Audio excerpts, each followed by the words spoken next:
All right, we are live. Welcome everybody to Hump Day Hangouts, episode 172. Today is the 21st of February, 2018, and we have got a show for you. Well, we got an awesome show. We always do.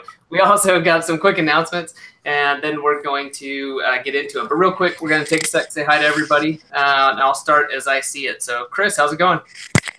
Doing good here. Yeah, full on snow here, cold again. We'll see. Time to head out to the warms again. Fair enough. Hey, Hernan, what's up? Hey guys, really excited for what's coming for the mastermind. I've been recording some stuff for the mastermind, some VSLs, and recording some training as well on Facebook ads. It's gonna be really good. Cool. So I got to know, and I'm going to do this live. I probably shouldn't have put you on the spot, but why is your camera so close?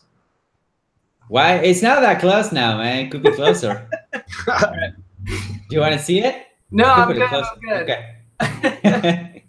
Marco, how's it going? What's up, man? I'm good. I'm good. Beautiful weather. Not too hot, not too cold. Never too hot or too cold. Outstanding. All right, Bradley, how about you, man? How you doing? Peachy. Happy to be here. We got a lot to talk about, and I saw a bunch of questions, and I'm pretty excited. Just trying to get some good traction on the mastermind projects, and I just started this week working back on our agency build, which has kind of been put on hold for like a month while I was getting the CrossFit side of stuff up, and I'm really super excited about it. I've pulled a lot of data and stuff. I'm going to start updating the mastermind training for the agency stuff too within the next week. I also added a bunch of new Bing ads stuff, although I have to re-record all of them because there was no audio. I spent an hour and a half recording training videos, 6 of them, uploaded all of them, and then found out there was no audio to any of them. So I've got to redo that. I'll probably do that Thursday or Friday. Oh, one other thing I want to mention, and Adam, I know you've got the details on this, but we've been testing a LinkedIn lead gen service that's 100% done for you. It's completely done manually, but it's done by a team where they basically take over your LinkedIn profile, and then they just go out and start contacting the type of people that you tell them you want to contact, and then they do the messaging and everything until it gets to a positive reply from the contacts, and then we take over. Like I go back into my account and take over the conversation at that point, and it's doing really well. And we're having a webinar with the developers of that service on, I think, Monday. But we just got 2 more LinkedIn leads today for our new agency, and it's crushing it. It's doing really, really well. So I'm super impressed with that, and then we're going to be talking about that on a webinar, I think, on Monday. Is that right? Yeah, Monday at 3:30 p.m. I just put the link on the page. If you're watching this on a replay, hopefully you see this before Monday, but that'll be in the show description. So yeah, be there. If you're interested in that, it looks like a pretty awesome way to do this. And obviously we're already getting results, and then they're going to be able to show us a little bit more about what they're doing. One thing I would just mention, guys, if you're just starting out in this business, you don't have, let's put it this way, this is more of an agency level service. Just keep that in mind, because I don't want anybody wasting their time or coming and being disappointed. If you're just getting started in this business, it may not be free. It could be. I'm just letting you know it's more of an agency level service because there is an expense to it, but it's certainly working. I've been testing it now for about 6 weeks, and I'm super impressed. So, nice. Yeah, and if, I mean, this could work if you also want to expand your line of work, to another type of marketplace or to another type of service as well, and you want to actually get leads from that specific space coming. This could actually work without you having to guess the whole advertising game, which we really advise on. But this could be, a hands-free approach to lead gen, which is pretty cool. Awesome. Switching gears slightly, just to let everybody know, we're gearing up for Local PR Pro. That the recording of those webinars is going to start on March 1st, and Bradley is actually going to be adding some bonus material there, I believe Friday, right? Friday, yeah. Yeah, so everybody knows, like, we're going to start the training on March 1st, but you can get access now at a discount. So big discount. So I'm going to pop that information on the page. That'll be in the description as well. But if you're interested in using local press release methods to get some awesome page 1 map pack results, stuff like that, for either your business or your clients, then that's a hell of a time to sign up for it. In addition to that, well, you already talked about the mastermind, Bradley. So I'm just going to say, if you're interested in taking things up a notch, you want to join the mastermind, you want to get the Syndication Academy for free, get a lot of this other training for free, check it out. I'm going to pop that link on the page as well. you know, I'm not going to waste my time explaining all of it. There, you can go through and see all the stuff we offer, and we got a hell of a lot of stuff going on in 2018. So if you're interested now or later, go check it out, and we'll be there. I saw, what is it, Greg's comment at the top. He said, and you know, it's funny, Adam, when we first fired up the webinar just now, I was about to ask you the same thing. Is it a Playboy shirt? No, let's do it. Here we go. If you guys are in upstate New York and you want to drink some good beer, go to Lucky Hair. So sadly, it's not like the Playboy bunny. Yeah. Yeah, it's a friend's brewery up here in New York. So I got to work on my promos. I got to get. Oh, you mean you're not representing like me? Hey, there you go. All right. Well, I think that's about it as far as announcements. Do we have anything else, you guys? I think we're good. Let's do it. I saw Marco. What'd you put on the page there? It's coming. All right. It's coming. All right. Sneaky. All right. Let's get into it. All right. Can somebody double check, make sure that I put the video on the page and it's working? Yeah. Let me check right now. I think it is, but yeah, it must be because somebody commented on your shirt. So, okay, good. All right, Mohammed's up first. What's up, Mohammed? He says, "Hey guys, let's go ahead and zoom in a little bit more. Guys, I'm still working on my video email leads. Just one big nuanced question here. I'm talking to a realtor about $2K a month for general consulting, and although things seem to be going great, today he flipped the script by instead offering a revenue share model. His reasoning was, if I was so good at what I do, I gave him references, and I could measure every call and lead, there would be no good reason not to revenue share. Now, in theory, he's right. I could theoretically make more than $2K a month with revenue share, but I wouldn't be able to focus on the SEO and Maps part, and I'm not in a financial position to handle costs. Also, I wouldn't be able to ascertain which sales are mine because I can't use a call center. Plus, with something like real estate, is revenue share even possible? There isn't even a straight line to contact like in contracting. There's buyer research and all that. Okay, so first of all, with my experience with realtors was not really a revenue share, but they can give you like a referral fee for referring leads. As far as I know, and it's probably different state by state, Mohammed. If I'm correct, I think you're in Canada, so the rules may be very different. I know in the state of Virginia, they were not allowed to do revenue share. Realtors are not allowed to do that. It's against the realtor, whatever, code of ethics or whatever it is. They can give you a referral fee though. So it's like a flat fee, or it can even be basically like a percentage and stuff like that. But they have to name it as such, like as a referral fee, if that makes sense. But yeah, and I think Walt was commenting at the top of the page on your question or your issue here, your scenario, Mohammed. And I think Walt's got some pretty good advice about, you know, revenue share is, I don't like to go right into revenue share with a new client at all, ever. Because I want to prove, first of all, that I can, get results in that market. But number two, that they can close the leads, which is kind of what Walt was alluding to, in his comment, right? Is the fact that I want to make sure that they're paying for the marketing. I can get them results if they pay for the marketing. Well, and if it's a new industry, a lot of times I need to, kind of fumble my way to get results anyways. But once we can start producing leads for them, we need to make sure that they can close the leads, because if their sales process sucks, their follow-up sucks, all that kind of stuff, then you're still getting paid to generate the lead, and it's their fault that they're not closing the lead. Does that make sense? And you're still making the money because you're doing your job. They're just not doing theirs, which is closing the leads, closing the sales, turning the leads into closed sales. So if you go right into a revenue share and you're not aware of that, like you wouldn't know that until you got into the campaign and you've already spent money, set up the assets, done all this other stuff, and then find out that they're terrible closers, right? And then, so what do? You've already wasted all that time and effort and money. So I only recommend going into an equity share or revenue share position with a client after you've built a relationship with them and you've proven your end and they've proven their end, that they can turn the leads that you send to them into closed sales, at which time it would make sense to approach them. So I would go back to the client or the prospect and basically pitch that to them that way and say, listen, we need to earn each other's trust here.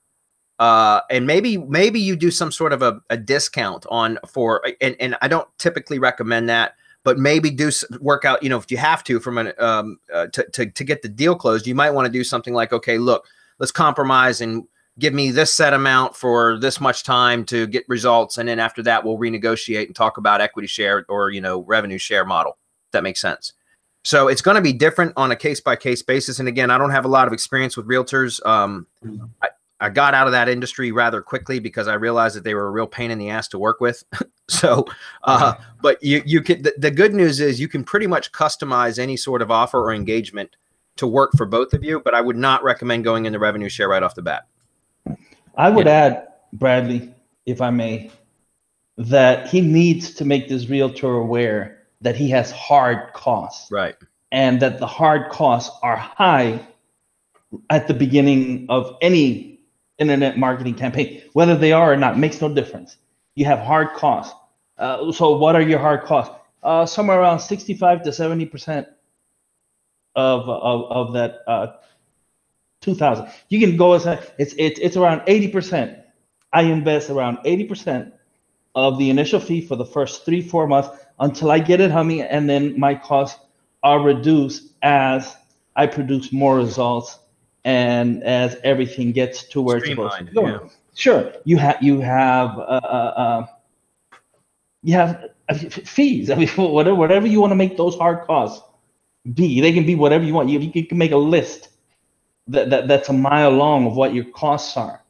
Right? Even if you don't have staff, you should tell them you have staff that you have to pay to do the work. You're the manager. You're the expert. You're guiding these people, but they have to be paid. All of these campaigns, all of these different things, they have to be paid. So I would still get him on that monthly. It won't be reduced. You tell, okay, I'll go hard costs plus the lead gen aspect that Bradley talked about, whether it's a finder's fee, whatever the fuck they want to call it, whatever it's legal to call it, that's what you call it.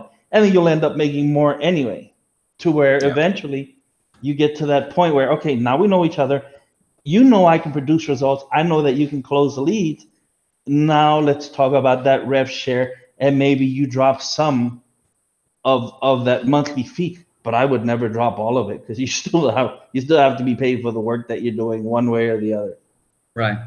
Yeah, if I can add real quick to what my partners here are saying, which I completely totally agree with them. I never usually go into a full-on rev share right off the bat.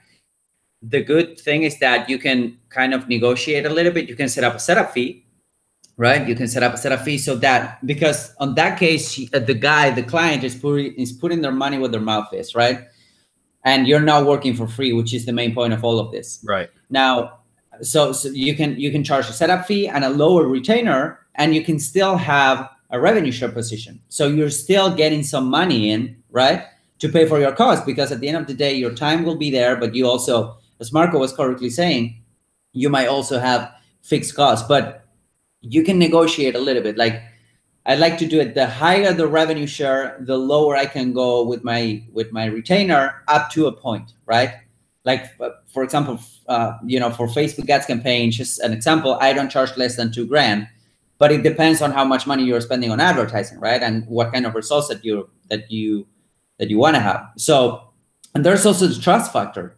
If this is a brand new account for you, I mean, there's this trust factor of knowing exactly if the guy is actually going to pay you. You know, I've made a mistake in the past of trusting clients just because you would behave ethically with a client. It doesn't mean that the client will behave ethically with you, right?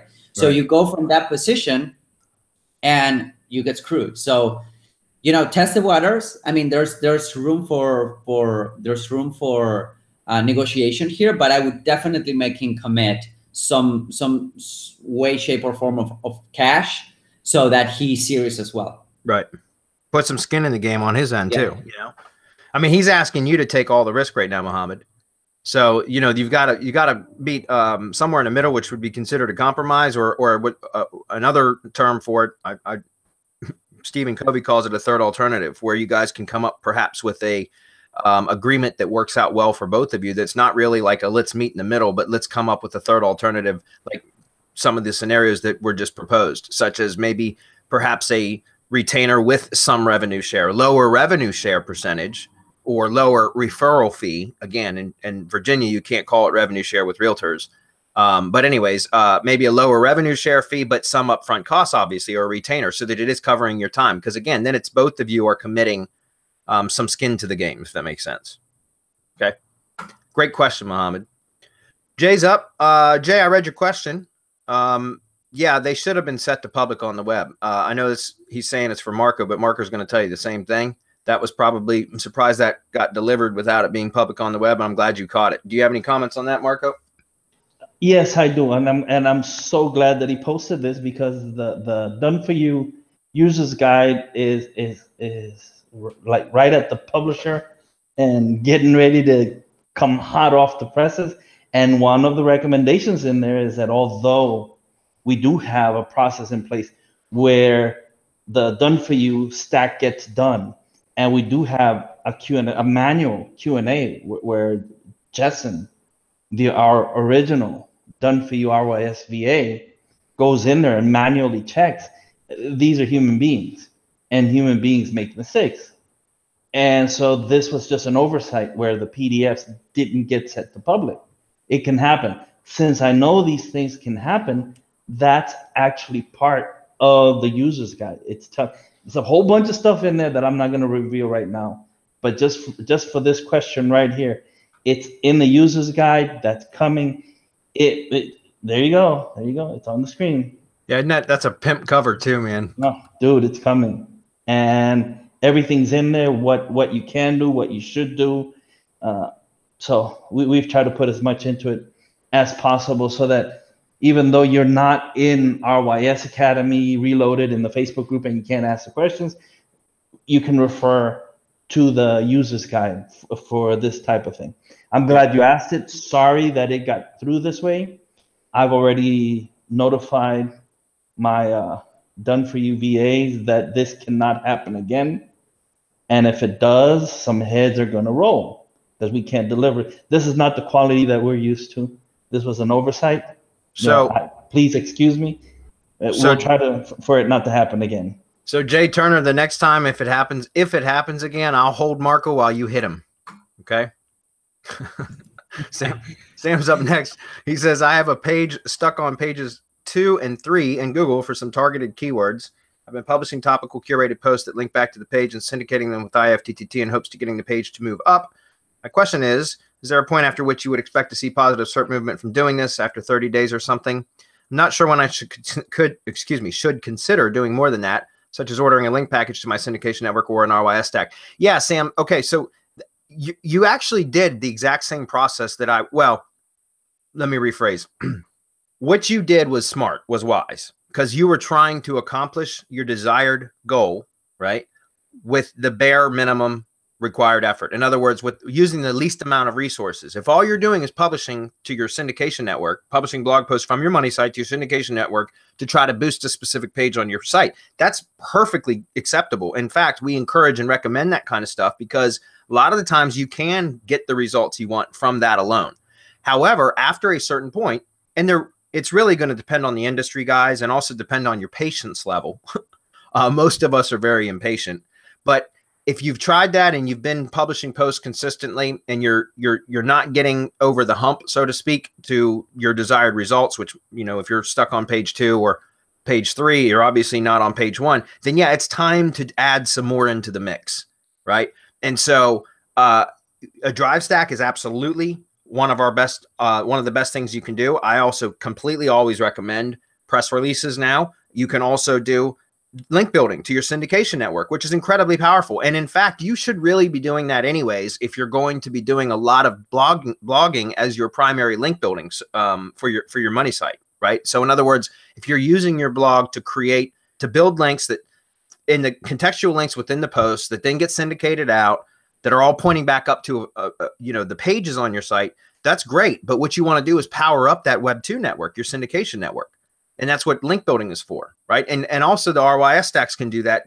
There's a number of things. You can use press releases to link to your Web 2s. So there's a number of things that you can do. But certainly if one of your primary methods is going to be blogging through your syndication networks, then I always recommend even right off the bat is to go ahead and power up your syndication network with the link building package.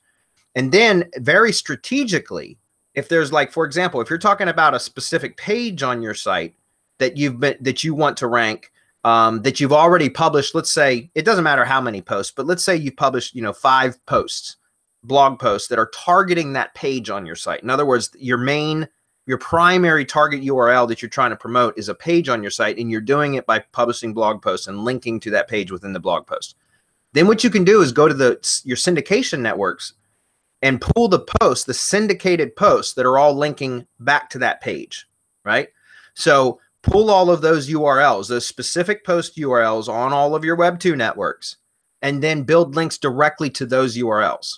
So instead of just building links to your now, guys, just so you're aware, I typically only build links to my homepage URLs of my network properties, because usually that's what I'm trying to do, is just power up the home pages of them. And essentially what I'm really talking about here, guys, is Blogger, Tumblr, and WordPress, right? The 3 blog properties, because they're going to have the blog posts on the blog roll on the front page that may paginate, after 10 posts or 8 posts or whatever it is that we have set. And so I just typically build a whole bunch of links to the homepage URLs. And so the posts, when they initially get syndicated from the blog, are going to receive all that juice from being posted on the homepage of the blog sites in the Web 2 network, right? The syndication network. Once they get pushed off the page, eventually after 8 or 10 new posts get published, yes, they lose that link juice because they're not on the homepage anymore. So they're not getting all that inbound link flow from the link building package that you've bought. But by then, typically they're stabilized in the rankings anyways. And so I don't usually see much of a drop from that. Okay. In other words, like the pages that I've been trying to target or promote with the blog posts, even though the blog role has paginated, right? The blog post is paginated from the blogs, the syndication network blogs. It doesn't typically, or at least in my experience, doesn't cause much of a ranking drop, if at all. But in very specific cases like which we're talking about here, if you want to be very targeted in promoting a specific page on your site, then when you publish blog posts to your money site, then syndicates out, go extract those post URLs from the syndication network that are ultimately pointing back to the page on your site, and then order a specific link building package for just those post URLs. Does that make sense? Because now you're very targeted. You're building up or building a whole bunch of links and link flow into those Web 2 post URLs, which are your buffer sites, that then link back to the blog post on your money site, that then links up to the page. So you're creating a safe space there, like multiple hops, so that you're not worried about causing any penalty issues. That's what I would recommend doing. That works really, really well. And then obviously, like I said, a drive stack, press releases, all of those things are going to help. Anybody want to comment on that? That was a great question, Sam. Yeah, it's a great question. Press release to a drive stack aimed at all of that stuff. Page. That stuff. Yeah. Yeah. And what's the happy party? But that was a really good question, Sam. So Allah says, I think I said that right. Forgive me if I didn't. He says, hi, guys. Thank you for giving us the opportunity to have our questions answered. My question is, if I have a site in, let's say, French language, and I'm located in France, so if I get a link from a site in English or any other language than French, does this link count or have any value to better my rankings? Thank you. Yeah, it should. Look, I don't do any foreign language stuff, but from hearing Marco and Hernan talk about it so much, as far as I know, getting a link from an English site is powerful in any. Now, getting a link from a French site in Google.com in the US might not be as powerful, but I think the other way around is. Can you guys comment on that?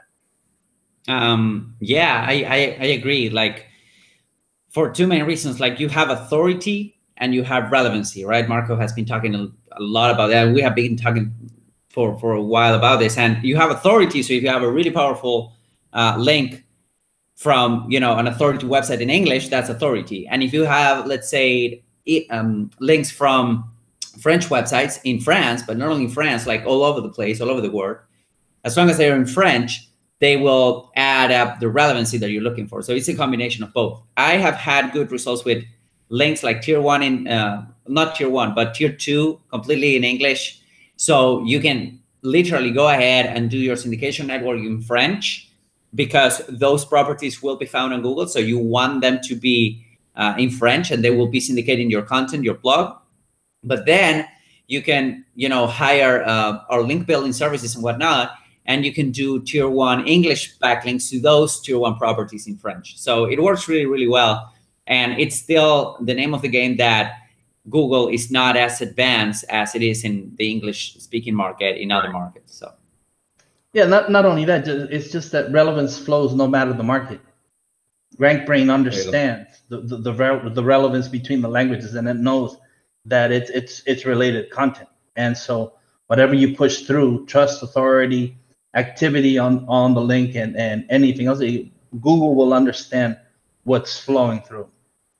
Yeah, and that that's a really good point. And just thinking about that, a few years ago, guys, before really the semantic web, the onset of the semantic web and semantic technologies, and then now RankBrain and machine learning and AI and all that stuff.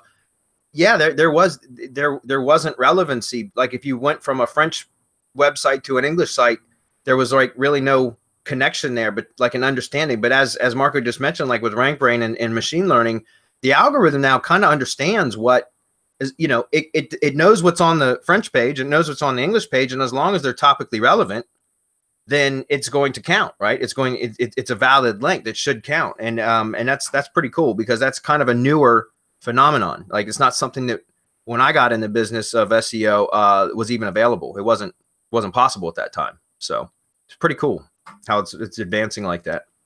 Kind of reminds me of the movie Terminator, right? Like what's coming.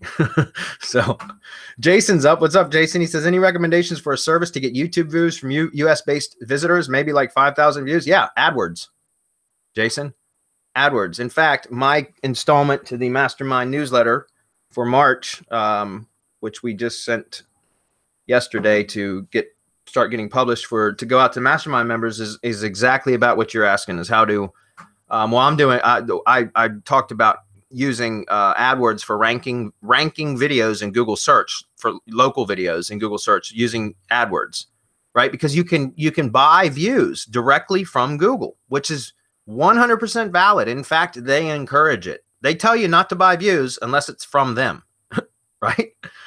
So you go to AdWords and set up an AdWords for video campaign, and you can set your geographic targeting, and you can even set your topic targeting or audience targeting, which is really powerful. There's under audience or interest targeting, there's what's called in-market audiences.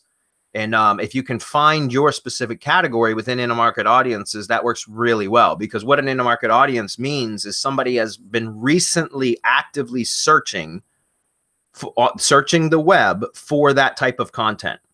And so in-market audiences are great for this kind of stuff. Now, if you can't find an in-market audience, it's okay, because you can still do topic targeting. And topic targeting just means that they have a history of being interested in a particular topic. So like they have there's a history, right? There's historical data where they've shown an interest in a particular topic over time. So that's still good, but an in-market audience is a hell of a lot sharper. It's because in other words, it's more acute. They're in the market at that point because they're actively engaged in searching for content around that particular topic, product, service, whatever. Does that make sense? And then you can target your geographic targeting. You can set that very simply as well. And so you can just select all of US, or you can even narrow it down to a city or a radius, all of that. And again, it's covered 100%. I even added a video to the Mastermind newsletter this month, guys. But all that's being covered in the Mastermind and in the newsletter. So come join us, Jason. That's what I'm getting at. But yeah, guys, anytime somebody says you can't buy views for YouTube anymore, they don't understand that that's what AdWords is for, right? And it works crazy. You can rank videos in Google search without even doing SEO anymore, just setting up AdWords and setting up the targeting like I just mentioned, guys. And again, it's been step-by-step walkthrough, working procedure and everything in the upcoming Mastermind newsletter. That's pretty cool. If I may add something to that, Bradley, it's funny that you mentioned that. So they should say that buying views outside of YouTube is against terms of service. Right. You know, it's like buying likes outside of Facebook is against their terms of service. Like that's the exact same. That's the exact same scenario that happens with Facebook likes. Like if you wanna buy likes, I don't know, 2,000 likes for a Facebook page, you can do it on Facebook, literally, and you can get the exact same quality of likes that you can get outside of Facebook. You know what I'm saying? It's kind of funny that these guys are like behaving like that, or not that they're behaving like that, but they're saying this is against our terms of service while there can actually, you can actually make that happen within the ads network of that platform itself. Yep. You know? Yeah, I don't know why you're surprised. Google has always said that they have editorial privilege, and so they can do anything they want with the rankings. So they're telling they're telling us, fuck you. You can't do what we say you can't do, but we could do whatever we want, even if we say you can't do it or we can't do it, because we don't give a shit. You're gonna use it anyway. You're gonna pay us. Yeah. And by the way, I love that position, man. I love that position. That's position of fuck you. You know what I'm saying? We do whatever the fuck you want. We want. Grab that link, drop it on the page, man. It's been a long time since I've done that. That's ultimate POFU. POFU. Yeah, POFU. Hashtag POFU. Last thing about that, Jason, is what's great about it, guys, is like I always set up my campaign starting at 25 cents per view, but that's just to get the campaign started. And then like literally within a matter of 2 or 3 days, you'll get, well, usually within 2 days, you're going to have an average cost per view. It will show you. And it's usually much, much less than that, less than 25 cents. Obviously it's going to depend on the market, but most of the local stuff that I do, it's like under 20. It's like usually my average cost per view for this type of a campaign is around the 3 to 6 cents range.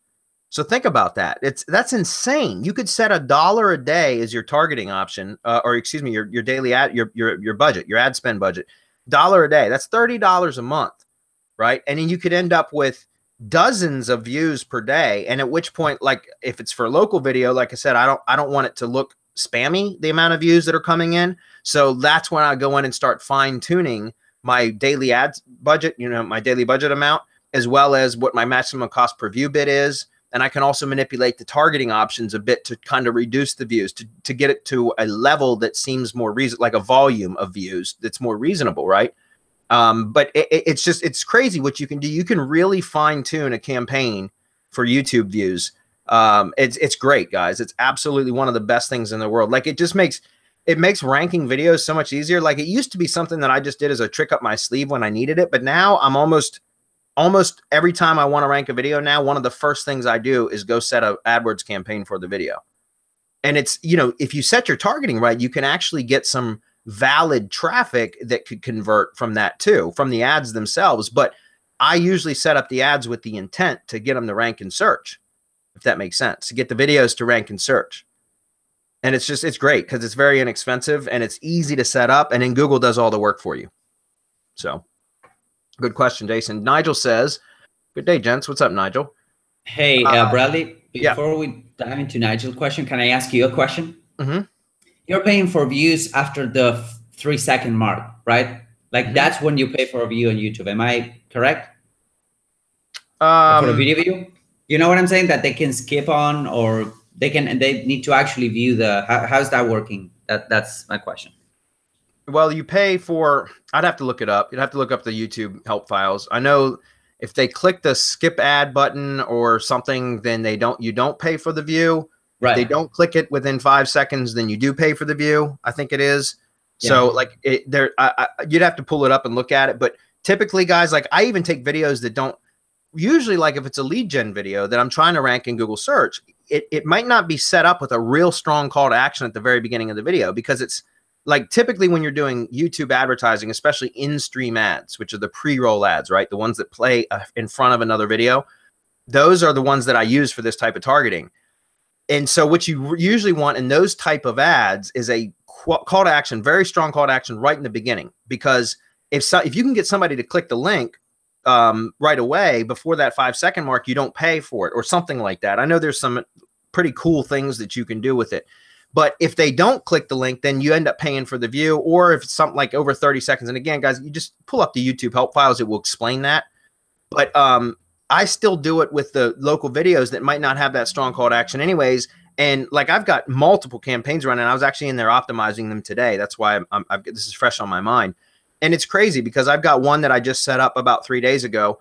And I've got it set for $1 a day. It's for a roofing client. And like I got 168 views in like 3 days.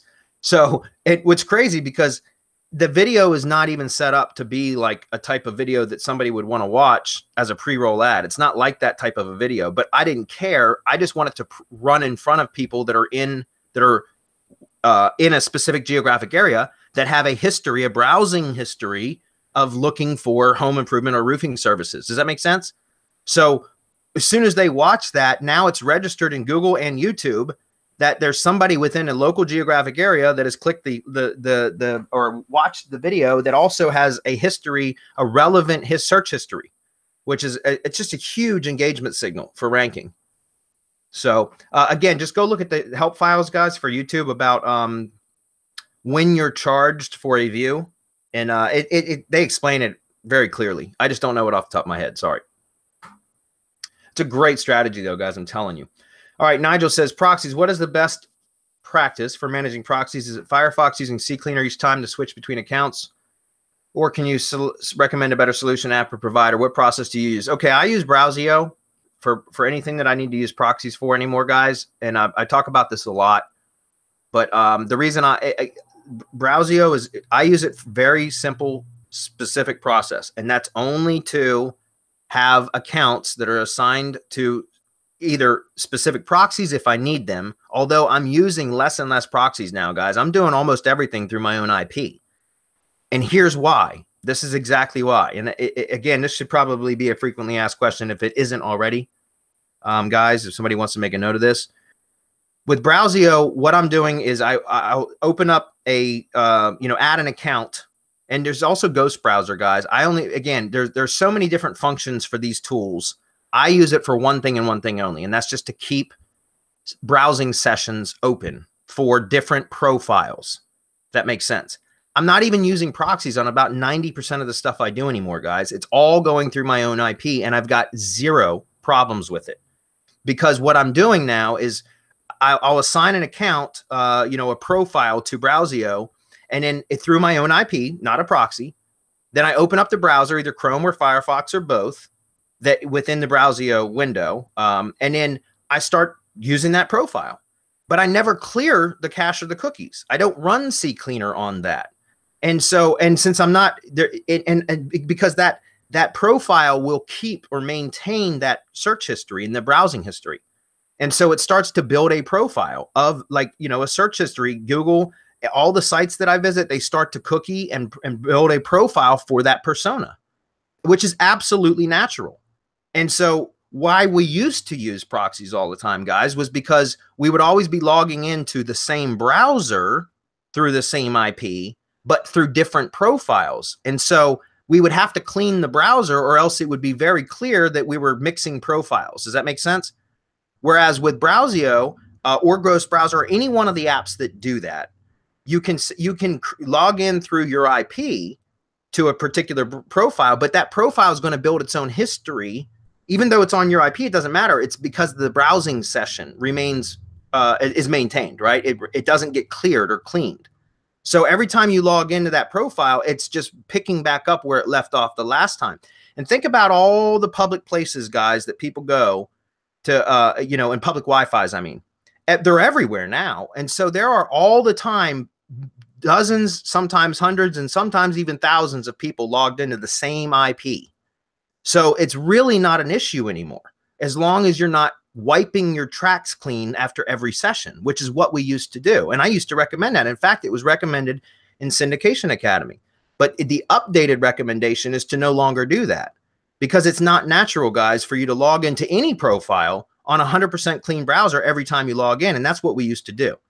So again, Nigel, I would recommend that you find an app that you like that provides that solution. Browsio is one that I use because, again, I don't use it for all the bells and whistles that it has. I use it for very one specific process, which is what I just mentioned. There are several other options that do the same thing. So just pick one of them for that and start building out your profiles. Again, you don't even need proxies for most of that stuff, right? So anyways, I just want to let you know, guys, that's a question that comes up often. And I totally appreciate the question, guys, because, I used to be adamant about using proxies all the time too, but then I realized that it's really unnecessary, and I've really gotten away from using proxies. I mean, there's certainly some spammy stuff I do sometimes that I require profiles through proxies. And I have some that I've built up with their own, dedicated or assigned proxies. But now the vast majority, probably 90% of the profiles that and accounts that I work within are all binded right to my own IP. And I really don't care. It hasn't caused one issue for me. Okay. By the way, I grabbed YouTube Silo Academy, good value. Do you still use Video Link Vortex and is still best strategy? Video Link Vortex is Bill Cousins' product, and it is a great product. It will save you a ton of time if you're using YouTube Silo stuff. If you're doing any sort of silo work, YouTube Silo work, you either have to do it manually, or the only other option I know is Video Link Vortex that will kind of automate, will semi-automate that for you. And so I highly recommend it if you're going to be doing a lot of video silo work. That Video Link Vortex is kind of a must-have. It'll save you a ton of manual work. Okay. YouTube, should you manage persona brand YouTube channel from your primary YouTube account? Yeah, you can manage it. If you're going to create the YouTube channel under a persona account, so the persona profile owns the channel, which is what I always recommend. But yes, you can absolutely add you, Nigel, your main Google profile as a manager so that you can manage the account without having to log into that other account. Does that make sense? You can log in, you can manage it from your own Google profile. And that's absolutely fine. That's what I do, guys. I got, 40, 50 channels that I manage from my main profile. And if yes, is there a limit to how many? I think it's 50 channels is the max, but that may have been changed. I don't know. I think it's 50 channels is the max. I've probably got close to that in my account now. A lot of them I don't use though, so I could eliminate them if I needed to. Channel gets penalized. How many channels should you manage? I don't think it matters how many you manage, because remember the idea, the goal, guys, to keeping your channel separate is to make sure that the channel owners are separate, which is why you create new, which is why I always recommend creating new Google accounts for new YouTube channels so that you are reducing any potential risk. If you create a whole bunch of channels under one account and then that account gets terminated, God forbid, you lose all that stuff. You can be a manager though. So in other words, let's say you got 50 personas, right? Each has its own YouTube channel. You can make yourself, Nigel's Google profile, as the manager for all 50 of those channels. And if you, God forbid, were ever to get your account terminated, it wouldn't kill all those other 50 accounts. It would just kill your account, which had manager access to them, but it wouldn't kill the channel. The channels would still be up. Does that make sense? And you can still go access them from the profile accounts. All right. Good question. Recommendation, VPS provider solution for tools and account management. Well, I prefer dedicated servers for that kind of stuff, guys. Or like, good VPSs and stuff. I use oplink.net, but I don't know. You guys have any other recommendations for that? This is the one I like. I've got several servers with these guys here. Yeah, OpenLink is good. I think Liquid Web would also give you a VPSs for tools and stuff, what Windows. Mm-hmm. But they're a little bit more expensive than OpenLink. So yeah, Amazon. Yeah, you can do EC2, right? Elastic Cloud. You could do that. You could get you could do a VPS right on Amazon. You can install WordPress. You can install tools. You can do whatever you want. Yeah, you can do that too. I know. I used to set up Elastic Cloud instances, but it was so geeky, and I just got tired of it. So I just started going. I switched everything over to OP-Link because they set everything up for me now. Anytime I have an issue, I just contact support. They get it taken care of. By the way, the support guy at OP-Link, he's very competent, but his communication skills suck. Just so you know, like the tech support guy. He's like, his answers are real short, like, and it almost is like, am I pissing this guy off? But don't get me wrong. He always gets everything done, and he gets it done real fast. So I think it's just his personality. So if you guys reach out and you ever have any technical issues, don't take it personally. I think that's just his personality type. That's a great company though, because I've got servers with them that I've had for many years, and every time I need a new server, I just go straight to those guys. So. All right, quit this house. Good day, gents. Happy Wednesday. Thanks for all you do. +1 that. Got a solicitation today from an autoresponder company saying that they can automate post to Google My Business page. What are your thoughts on this? Should you automate this? And what should your theme of messages be? Sales, consumer information, reviews. Is there IFTTT for this? Thanks. No. Hey, listen. Would you mind? Hopefully you're hearing this now. If not, but would you mind forwarding that email to me? I'd like to look into that, to be honest with you. I don't want to give you a recommendation or a suggestion on whether you should pursue that or not without looking at the offer. And I'm curious about that, because that might be a solution that I would like to to actually use myself for my business, right? In my client business. So if you want, send it to me, bbenner@semanticmastery.com. Please forward that email to me and I'll take a look at it and I'll be happy to. And since you're going to email it to me, I'll reply to you via email with my thoughts. And then maybe I can review it again next week for everybody else's benefit. Nice. I look at it this way, guys. I know using Google My Business posts is incredibly powerful.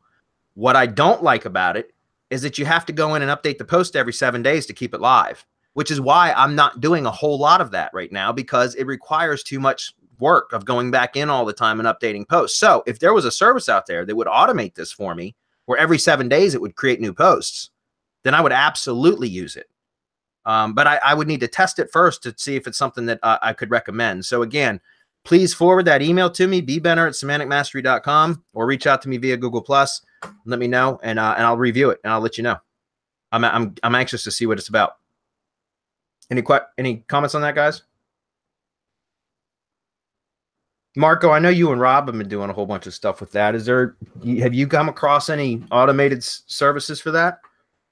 No, it gets done manually from within the account. Yeah, Right. Because I mean, I want that.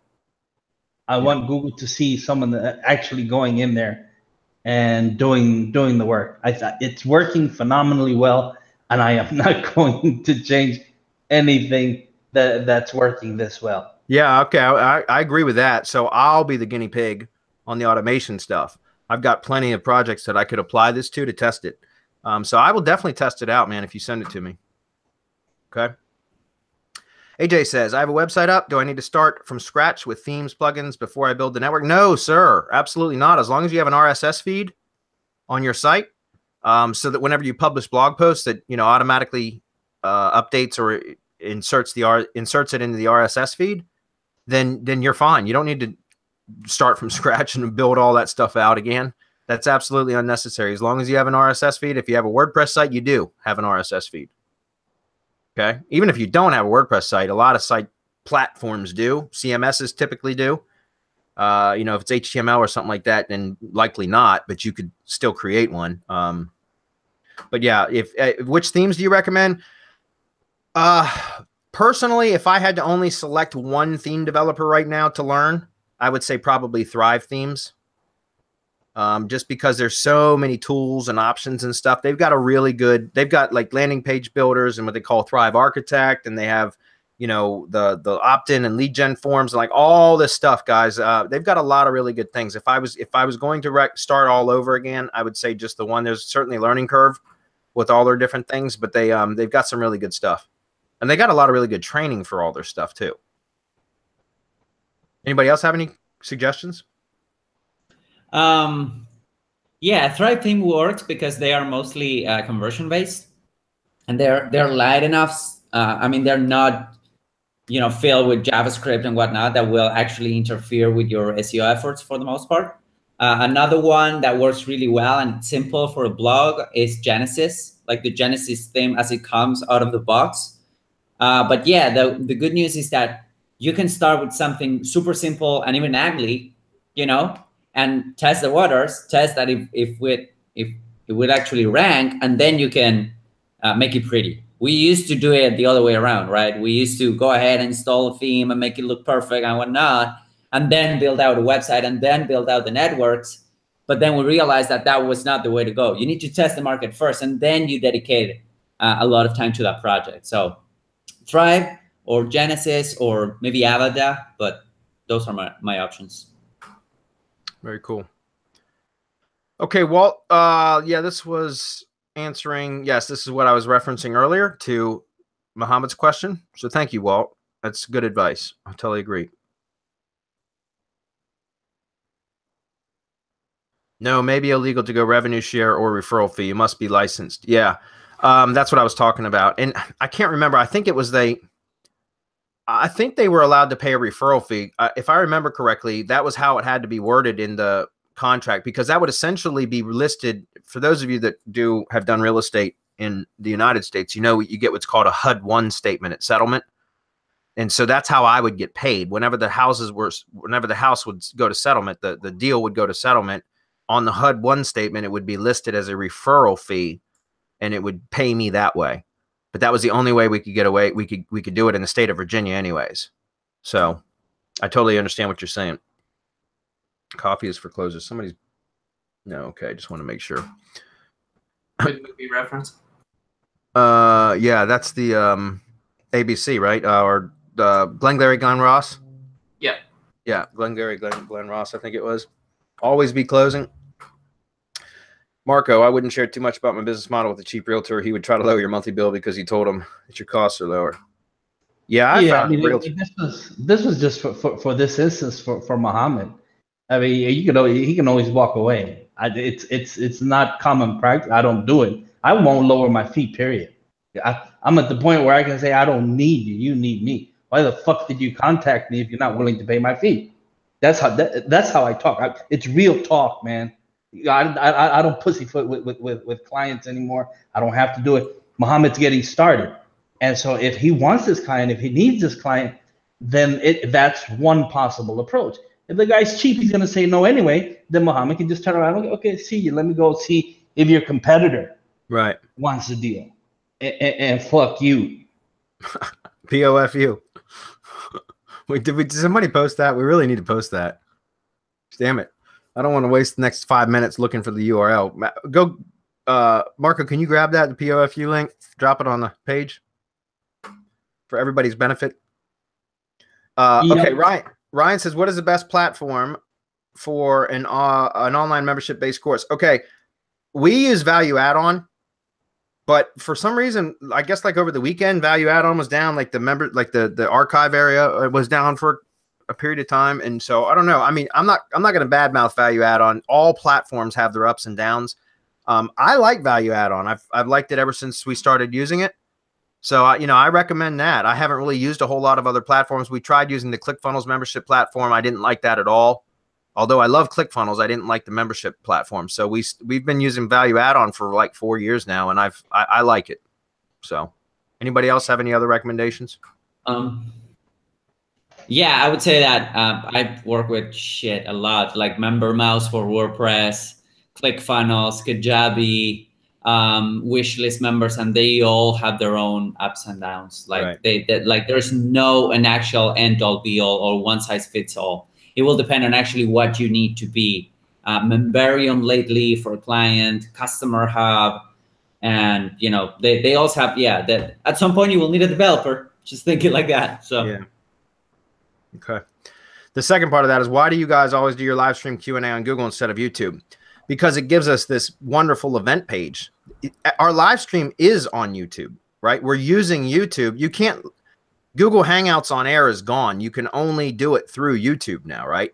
So it is on YouTube, but we always have our questions and answers on this page because it gives a nice big page here where all the questions can be viewed by everybody instead of that little chat window that's on the right side of the video. Does that make sense? Isn't this a much better display than if I was to have the watch page open in YouTube with that little chat window? Does that make sense, guys? Plus, we can add images and do all this cool stuff that all of our members love to do, like Wayne and Greg. And so, I mean, if we brought it over to YouTube, it would be boring. It wouldn't be as fun. So I love having these event pages, guys. This is why, again, we've tried using Webinar Jam, and we've tried, I know Marco's using Zoom right now for RYS, and he likes it. I prefer to stick right with using YouTube Live and the Google Events page. That's still my preferred method. And maybe it's because old habits die hard, I posted the YouTube link, by the way. Awesome.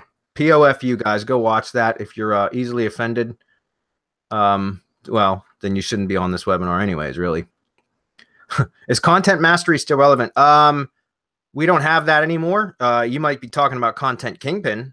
Content Kingpin, yes, it's absolutely still relevant. It's just about content curation and how to build a business around it if you'd like, which is hands-free content marketing. It can be 100% outsourced and produce revenue. It's how I do all of my content marketing, guys. 100% of my content marketing is done through the Content Kingpin process. That's the exact process that I've been using since, I think, 2012. I used to do it myself back then, but now I have a team that does all that stuff. Okay? It's absolutely still valid. Is RSS Authority Sniper still relevant or available? Yeah, it's still available. I think Lisa Allen updated that recently. The tool, the front end tool, which is the RSS Authority Sniper. I never really cared for that tool much, though. Although, again, I think she recently updated it. I think it's got a lot more functionality. I always liked the service that was the back end service, which is Rank Feeder, and that's a hugely powerful RSS co-citation tool. It's awesome. It's just an SEO tool, but it's very, very powerful, and it's called Rank Feeder. And that's like the monthly add-on for RSS Authority Sniper. I would buy RSS Authority Sniper just to get access to Rank Feeder. Although, like I said, RSS Authority Sniper, I believe she updated it recently, and I haven't messed with it since it's been updated, so I don't know what the new tool looks like. Okay, but the back-end service, Rank Feeder, is amazing. It's great. We're almost out of time. Dan says, interested in building some authority sites around my main niche site, like a self-supporting PBN, that it can attack related terms, news, tangential areas. Love the fact that he just used that word, tangential. Areas, and send traffic to my main site. These would be self-supporting ads, products, etc. Real sites. If you were starting this process, what would you do? Look for expired domains and start producing content, something else? Yeah, if you're creating real sites, that's how you do it nowadays, guys. If you're going to do PBNs, that's how you do it. You build real sites that you monetize, you try to rank the PBNs, you put, that guys, you want real sites with real traffic. That's what you want. If you're going to be doing PBNs, that's how you do it.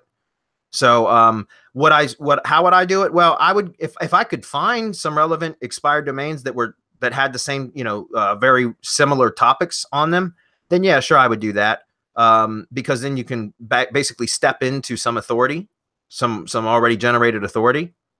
Right. But, I also wouldn't be opposed to just starting with my own brand new domains if I had a particular, like if I had some branding ideas that I wanted, because if you're going to create your own digital assets, which that's what these will be, then, you might want to create some new brands out of it too. So it's entirely up to you. I would look for expired domains, but it would probably be a mix of both. What do you guys say? And if he's looking to push relevance through TLDs, then build a drive stack, build an RYS drive stack around each one of these to push all of that relevance through. You push a link over, and all of that is going to carry through. So what he's actually going to do is he's building a seed set, which is trusted and authoritative because of everything that he's doing to it. And it's going to power up. The more that he continues to add to his drive stacks and his website and the content and whatever else he's going to do, ads, I think he said, sending traffic and everything else, it's just going to power up his seed set. And over time and into the future, that's what's actually going to work rather than how people are still using the old PBN model. Yep. All right, let's see if we can get through the next two. Up to Greg's picture. Chick says, I'm seriously considering a company name, brand change. What would be better, creating a new website for the new brand, then 301 to the new site when I launch, or simply swap out the name on the existing website? I kind of like the former to be able to build it right from scratch. That's what I would do, Chick. I mean, unless your existing site is exactly how you want it, and it also depends on how much work it would be. Like, for example, if I had a site that had, 150 posts on it and, 15 pages, I don't know that I would want to start over. I might just replace the domain, and then rebrand the actual existing site, which, just because it would save a shit ton of work. But you could always clone the site and install it on a new domain. You know what I mean? Like, that's what I would do, is clone it and put it on a new domain. But if it was a smaller site and I wanted to rebrand and kind of start all over, like, for example, maybe the on page wasn't right, the structure of the site might not have been right originally, or could have been improved upon, then this gives you that opportunity. So, again, it's a matter of like how much work do you want to do. But yeah, 301ing the old to the new is fine if you want to do that. Okay. If there's if the site needed it, if the structure was poor, then I would do that. Absolutely. But if the structure was fairly sound and there was a lot of content, and I'm not sure that I would want to start over from scratch, is just clone it and migrate it to another domain. Okay. All right, Jeff, last question, guys. Bradley, did you already pimp out the video lead gen system? I got on late. To anyone who's looking for great info, watch BB's value add on webinar, top notch. Yeah, that was the video lead gen system. Yeah, we did the bonus webinar for how to generate where to find prospects that are hiding in plain sight, that are spending money. And then also we walk through some additional outsourcing like guidelines for how to outsource that stuff. And yeah, we did that bonus webinar for all the purchasers, and I made that public on purpose, but I only made it public when it was live. Now it's all locked behind the video lead gen system. You have to be in the system. You have to be a member of that in order to be able to see that webinar. But I made that webinar public intentionally because I knew it would help a ton of people. And obviously there was a selfish reason too, right? Which was hopefully that people would see how much value I gave in that webinar and would go purchase the video lead gen system. We had 300 views on that webinar in 24 hours. So I know that was you guys got a lot out of that, but now unfortunately, if you guys want to see it, you got to join the system, video lead gen system. And thank you for the kind words, Jeff. I put a lot into that webinar, obviously, because I really wanted it to help as many people as possible. Anybody that says that they can't find prospects that do video marketing, they're not trying hard enough, because there's a real easy way, which I covered in that webinar, on how to find prospects that are spending money that aren't getting results from their videos. And you can go in and step in and use the already existing videos, rank it for them, and then make money from them. And again, that's covered inside Video Lead Gen System. All right, guys, 5 o'clock. Got to wrap it up. I don't think we have any other webinar. Oh shit, we got Mastermind tomorrow. How could I forget? So. All right, guys. We'll see you guys in Mastermind tomorrow. Those of you that are there, those of you that aren't, why aren't you? We'll see you all later. Thanks, guys. Bye, everybody. Bye, everyone. Bye.